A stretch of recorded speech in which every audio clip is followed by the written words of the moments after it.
আসসালামু আলাইকুম। সংবাদে আপনাদের সবাইকে স্বাগত জানাচ্ছি। আমি ফিরোজ তোহা। শুরুতেই সংবাদ শিরোনাম। বাংলাদেশের সর্বশেষ গুরুত্বপূর্ণ আপডেট সংবাদে আপনাকে স্বাগত। শুরুতেই সংবাদ শিরোনাম, পরে বিস্তারিত। শুরুতে জানাবো মার্চ ফর গাজা কর্মসূচি নিয়ে আহমদুল্লাহর ৫ নির্দেশনা জারি। ইসরায়েলে গণহত্যার প্রতিবাদে মার্চ ফর গাজা কর্মসূচি দিয়েছে প্যালেস্টাইন সলিডারিটি মুভমেন্ট বাংলাদেশ নামের একটি প্ল্যাটফর্ম। আগামীকাল শনিবার ঢাকায় অনুষ্ঠিত হবে এই কর্মসূচি। এই গণজমায়েতকে ঘিরে ৫ দফা নির্দেশনা জারি করেছেন ইসলামী স্কলার শায়েখ আহমদুল্লাহ। সেখানে তিনিও উপস্থিত থাকবেন। আজ শুক্রবার নিজের ভেরিফাইড ফেসবুক পেজে এক পোস্টে সবার উদ্দেশ্যে ৫টি নির্দেশনা দিয়েছেন আহমদুল্লাহ। এরপর জানাবো নারায়ণগঞ্জে নারী শিশুর বস্তাবন্দি ৩ লাশ উদ্ধার। নারায়ণগঞ্জের সিদ্ধিরগঞ্জ থেকে পুলিশ ২ নারী এবং এক শিশুর খণ্ডিত লাশ উদ্ধার করেছে। আজ মিজমিজের পশ্চিমপাড়া পুকুরের পাড়ে বস্তাবন্দি অবস্থায় লাশগুলো পড়েছিল। এদিকে অভিযোগপত্র থেকে আওয়ামী লীগ নেতাদের নাম বাদ দিতে ওসিকে বিএনপি নেতার সুপারিশ। আওয়ামী লীগের কয়েকজন নেতার নাম একটি মামলার অভিযোগ পত্র থেকে বাদ দেওয়ার জন্য লিখিত সুপারিশ করেছেন গাইবান্ধার ফুলছড়ি উপজেলা বিএনপির সভাপতি সাদেকুল ইসলাম। এই অভিযোগ এনে গত বুধবার রাতে তার কাছে লিখিত ব্যাখ্যা চেয়ে চিঠি দিয়েছে জেলা বিএনপি। সেখানে সশরীরে উপস্থিত হয়ে তাকে কারণ দর্শানোর নির্দেশ দেওয়া হয়েছে। জানাবো ময়মনসিংহে বিএনপির ২ গ্রুপের সংঘর্ষ, আহত ৬। ময়মনসিংহের গফরগাঁও উপজেলা বিএনপির সংঘর্ষের ঘটনা ঘটেছে। সময় পাল্টাপাল্টি হামলা অন্তত ৬ জন আহত হয়েছে। আজ পাগলা থানার কান্দিপাড়া বাজারে এই ঘটনা ঘটে।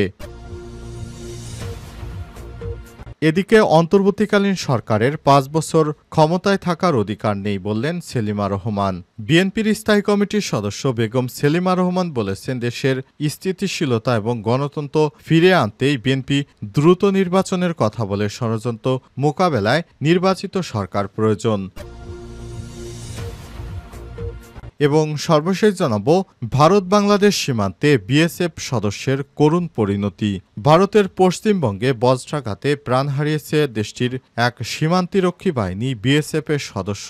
আজ হঠাৎ করে বৃষ্টিপাত ও বজ্র পড়ার পর বিএসএফ এর ওই সদস্য বজ্রের আঘাতে মৃত্যু হয়।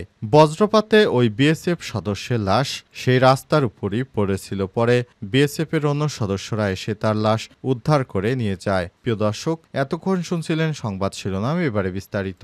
তবে তার আগে বন্ধুরা অনুরোধ থাকবে সংবাদটিতে একটি লাইক দিন। এই চ্যানেলে আপনি নতুন হয়ে থাকলে আমাদের সংবাদটি দেখতে দেখতে চ্যানেলটি সাবস্ক্রাইব করে রাখুন। কমেন্ট করে বন্ধুরা আপনার মূল্যবান মতামত জানিয়ে দিন আপনি বিশ্বের কোন দেশ থেকে বা বাংলাদেশের কোন স্থান থেকে আমাদের সংবাদটি দেখছেন এবং শুনছেন। আর বন্ধুরা, এই সংবাদটি আপনার সোশ্যাল মিডিয়া ফেসবুকে শেয়ার করে বন্ধুদেরও জানার সুযোগ করে দিন। এবারে বিস্তারিত। মার্চ ফর গাজা কর্মসূচি নিয়ে মাহমুদুল্লাহর ৫ নির্দেশনা। ইসরায়েলি গণহত্যার প্রতিবাদে মার্চ ফর গাজা কর্মসূচি দিয়েছে প্যালেস্টাইন সলিডারিটি মুভমেন্ট বাংলাদেশ নামের একটি প্ল্যাটফর্ম। আগামীকাল শনিবার ঢাকায় অনুষ্ঠিত হবে এই কর্মসূচি। ওই গণজমায়েতে উপস্থিত থাকবেন ইসলামী স্কলার শায়েখ আহমদুল্লাহ। শুক্রবার সকালে নিজের ভেরিফাইড ফেসবুক পেজে এক পোস্টে তিনি সবার উদ্দেশ্যে ৫টি নির্দেশনা জারি করেছেন। ওই পোস্টে আহমদুল্লাহ বলেছেন, সকল শ্রেণী পেশার দলমত মানুষের অংশগ্রহণে বাংলাদেশের ইতিহাসে আক্ষরিক অর্থে অভূতপূর্ব এক গণজমায়েতের দ্বারপ্রান্তে আমরা এই উদ্যোগকে সাফল্যমণ্ডিত করতে কিছু নির্দেশনা আমরা সবাই অনুসরণের চেষ্টা করব বলে অঙ্গীকার করতে চাই। ১. সহযোগিতাপূর্ণ স্বেচ্ছাসেবী মনোভাব রাখব। অনুষ্ঠানটা আমার, একে সফল করার দায়িত্ব আমাকেই পালন করতে হবে। এই সংকল্প নিয়েই বের হতে হবে। ২. আসার পথে কিংবা মার্চ শেষে সোহরাওয়ার্দী উদ্যানের সমাবেশ স্থলে আমরা নিজ নিজ দায়িত্বে পরিচ্ছন্ন রাখব। পানি, ছাতা, মাস্ক সহ অন্যান্য ব্যক্তিগত প্রয়োজনীয় জিনিসপত্র সঙ্গে রাখব। মেডিকেল ইমার্জেন্সিতে উপস্থিত স্বেচ্ছাসেবকের মাধ্যমে মেডিকেল টিম এবং অ্যাম্বুলেন্সে সহযোগিতা নিব। ৩ যে কোনো পরিস্থিতি উত্তেজনা পরিহার করব। ৪ শান্তিপূর্ণ এই বিক্ষোভ কর্মসূচিতে এমন কোনো প্রদর্শনী করব না যাতে দেশের ভাবমূর্তি নষ্ট হতে পারে, যেমন বিভিন্ন স্থানে ভাঙচুর চালানো ইত্যাদি। ৫ জনগণের জানমালের ক্ষতি সাধন হয় যারা প্রতিবাদের ভাষা হিসেবে প্রতিষ্ঠা করতে চায় তাদেরকে ষড়যন্ত্রকারী হিসেবে চিহ্নিত করব। দুষ্কৃতকারীদেরকে প্রতিরোধে সম্মিলিতভাবে আইন শৃঙ্খলা রক্ষাকারী বাহিনীকে সহায়তা করব এবং সহায়তা নেব। আর মনে রাখব, জুলুমের প্রতিবাদ আরেক জুলুম দিয়ে করা যায় না। নারায়ণগঞ্জে নারী শিশুর বস্তাবন্দি ৩ লাশ উদ্ধার। নারায়ণগঞ্জের সিদ্ধিরগঞ্জে একটি পুকুর থেকে পুলিশ ২ নারী ও ১ শিশুর খণ্ডিত লাশ উদ্ধার করেছে আজ। মিজমিজির পশ্চিমপাড়া পুকুর পাড়ে বস্তাবন্দি অবস্থায় লাশগুলো পড়েছিল। নিহত ওই ২ নারীর নাম লামিয়া এবং স্বপ্না, আর শিশুটির নাম হাবিব। আমার দেশকে ঘটনাটি নিশ্চিত করেছে প্রশাসন।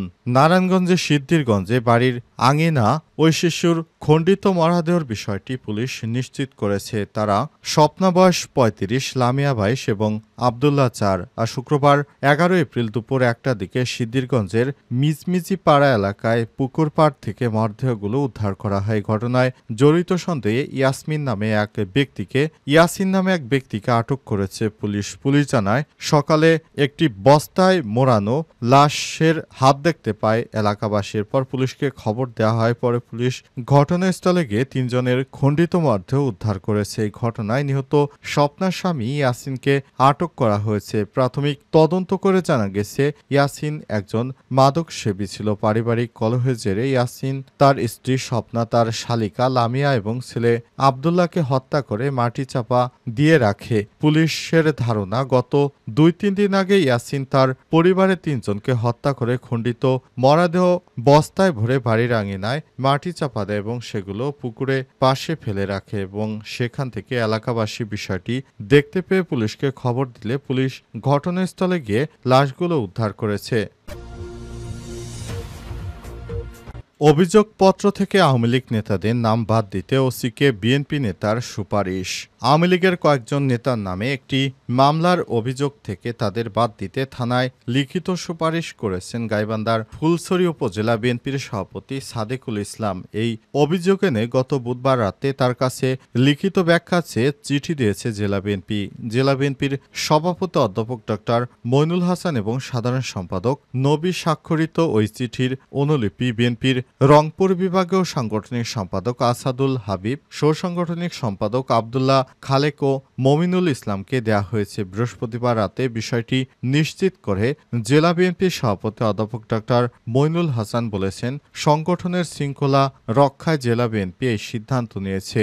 ব্যাখ্যা তলবের চিঠি উল্লেখ করা হয়, বিএনপি নেতা সাদেকুল ইসলাম সম্প্রতি ফুলছড়ি ওসিকে একটি চিঠি দিয়েছিল। চিঠিতে তিনি ফুলছড়ি উপজেলার ফজলুল ইউনিয়ন বিএনপির কার্যালয়ে ককটেল বিস্ফোরণ ও ভাঙচুরের মামলার অভিযোগপত্র থেকে স্থানীয় আওয়ামী লীগ ও সহযোগী সংগঠনের কয়েকজন নেতার নাম বাদ দেওয়ার জন্য সুপারিশ করেছিলেন। এছাড়া সাদেকুল ইসলাম ওই ইউনিয়নে ৩ নম্বর ওয়ার্ড যুবলীগের সভাপতি আব্দুল হাকিমকে জাতীয়তাবাদী শ্রমিক দলের ফজলুলপুর ইউনিয়ন শাখার প্রস্তাবিত সভাপতি করার জন্য প্রত্যয়নপত্র দিয়েছে। যুবলীগ নেতা হাকিম ওই মামলার এজাহারভুক্ত আসামি। তার পক্ষে আদালতে সাক্ষ্য দিয়েছেন তিনি। এসব অভিযোগের পরিপ্রেক্ষিতে ৭ দিনের মধ্যে গাইবান্ধা জেলা বিএনপির কার্যালয়ে সশরীরে উপস্থিত হয়ে তাকে লিখিত ব্যাখ্যা দেওয়ার নির্দেশ দেওয়া হয়েছে ওই চিঠিতে।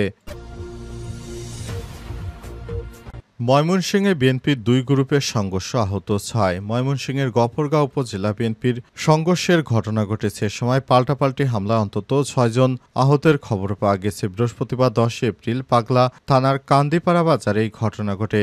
আহতরা হলেন উপজেলা বিএনপির সাবেক যুগ্ম আহ্বায়ক কবির সরকার, তার ছেলে উস্তি ইউনিয়ন ছাত্রদলের সভাপতি শাহরিয়ার শাওন, যুবদল নেতা কায়সার আহমেদ, পাগলা থানা কৃষক দলের সাবেক আহ্বায়ক আসাদুজ্জামান সুজন এবং তার ছেলে উস্তি ইউনিয়ন ছাত্রদলের সহসভাপতি এম এ রহমান সফল, ছাত্রদল নেতা জোবায়েদ হোসেন স্বপ্নিল প্রমুখ। স্থানীয় সূত্র থেকে জানা গেছে, সাবেক ইউপি চেয়ারম্যান ও বিএনপি নেতা কবির সরকার কৃষক দলের পাগলা থানার সাবেক আহ্বায়ক সুজন সরকারের দীর্ঘদিন ধরে বিরোধ চলে আসছিল। এর মধ্যে কান্দিপাড়া বাজারে ইজারা নিয়ে আধিপত্য বিস্তারকে কেন্দ্র করে সম্প্রতি বিরোধে চাঙ্গা হয়ে ওঠে। এই বিরোধকে কেন্দ্র করে বৃহস্পতিবার রাত 8:15টার দিকে কান্তিপাড়া বাজারে কৃষি ব্যাংকের সামনে দুই পক্ষের লোকজন সংঘর্ষে জড়িয়ে পড়ে। সংঘর্ষ চলাকালে দুই পক্ষের অন্তত 6 জন আহতের খবর পাওয়া গেছে।